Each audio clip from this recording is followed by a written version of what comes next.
Et bonjour tout le monde pour cette nouvelle vidéo.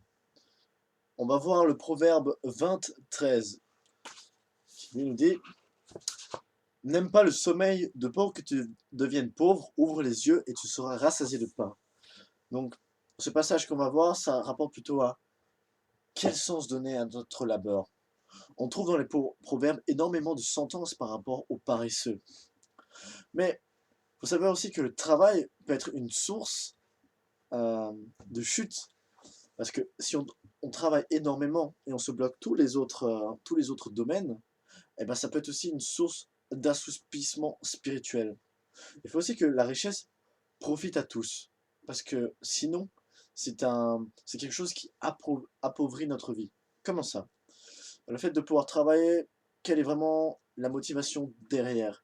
Est-ce que je fais ça exclusivement pour moi, pour me faire un bunker dans mon jardin, une piscine creusée? Ou est-ce que c'est pour le bien de tous? Donc effectivement, oui, de prime abord, d'abord c'est pour soi. Mais ensuite, voilà, on doit aider certaines autres personnes et donc de pouvoir mettre à contribution. Devenir riche juste pour soi, ça, on nous enseigne que c'est pas terrible. Mais justement, devenir riche pour Dieu, ça, c'est quelque chose qui relève pour la gloire de Dieu. Il faut gagner, certes, son pain à la sueur de son front. Mais où se situe réellement justement notre motivation? Dans Luc 12, verset 21, faites tout pour l'amour et la gloire de Dieu. Donc chacune des choses, lorsqu'on va en cours, lorsqu'on va au travail, lorsqu'on va créer une entreprise, faites ça pour la gloire de Dieu. Vraiment pour le remercier de la vie justement qu'il a faite et de pouvoir utiliser sa vie correctement. Le paresseux, généralement, il aime bien cette phrase. Inutile de travailler pour rien, puisque le Seigneur donne autant quand on dort. Alors ces faux raisonnements, ils ont été montrés du doigt, mais ça, c'est pas des choses à faire.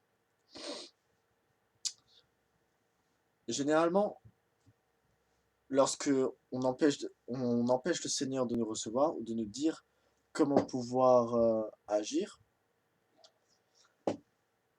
et ben généralement c'est à ce moment-là qu'il y a beaucoup de choses qui se bloquent dans notre vie. Alors généralement il est dit dans Jacques 4, verset 17, celui qui sait faire le bien et qui ne le fait pas commet un péché. Donc d'une certaine manière, lorsque vous avez des choses que vous pouvez apporter à d'autres personnes, eh ben c'est le moment justement de les faire. Parce que le fait de savoir faire du bien, de ne pas le faire, c'est comme se garder égoïstement des choses que l'on sait faire.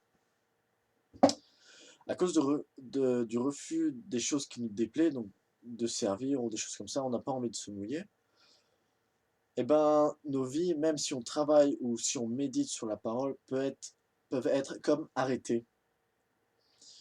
On peut bloquer dans un sommeil spirituel. Et alors, il faut faire attention parce que ça n'épargne pas nos foyers, ça n'épargne pas nos familles, ça n'épargne pas notre église.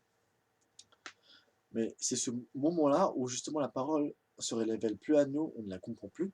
C'est plus quelque chose qui nous touche et on n'en profite plus. L'entendre généralement nous endort et nous ramène à des passions. C'est comme un vide intérieur. Et ça, c'est une situation qui attend justement le paresseux spirituel qui ne veut pas obéir. Généralement, c'est ce type de personne-là. Le fait de vouloir se bloquer et de ne pas vouloir avancer, de ne pas vouloir travailler. Alors, il faut juste entendre la parole et après l'avoir entendue, de pouvoir l'appliquer ou de pouvoir la respecter, sans plus attendre dans l'obéissance. Nous sommes engagés un jour devant Dieu. Eh ben, c'est quoi qu'il en coûte. Et donc, dans tous les domaines de notre vie, c'est une chose qui doit se voir. On doit paraître comme les fils et filles de Dieu, justement. Et quand les autres doivent nous voir et voient nos œuvres, ils font: waouh, purée, il y a vraiment la vie qui vient en toi. C'est des choses comme ça qui doivent apparaître. Et à ce moment-là, lorsqu'on est vraiment dans ces choses-là, nous serons alors renouvelés et bénis dans nos activités, comme dans nos sacrifices que nous faisons. Et donc, je vous laisse avec un dernier verset, qui est Jacques chapitre 1, verset 25.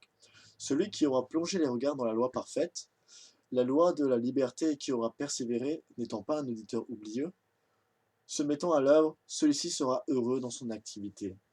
Voilà, ça reprend bien le fait que de pouvoir entendre et de retenir et appliquer ces choses, on sera heureux parce qu'à ce moment-là, on pourra vivre, travailler comme on le fait d'habitude, mais pour la gloire de Dieu, pour quelque chose de plus puissant. Et donc voilà, je vous encourage à ne pas être un paresseux spirituel, mais voilà, moi, de pouvoir prendre chaque jour sa Bible, de pouvoir lire et d'avoir appliqué ce que Dieu justement vous demande d'appliquer. Sur ce, bonne lecture et à la prochaine.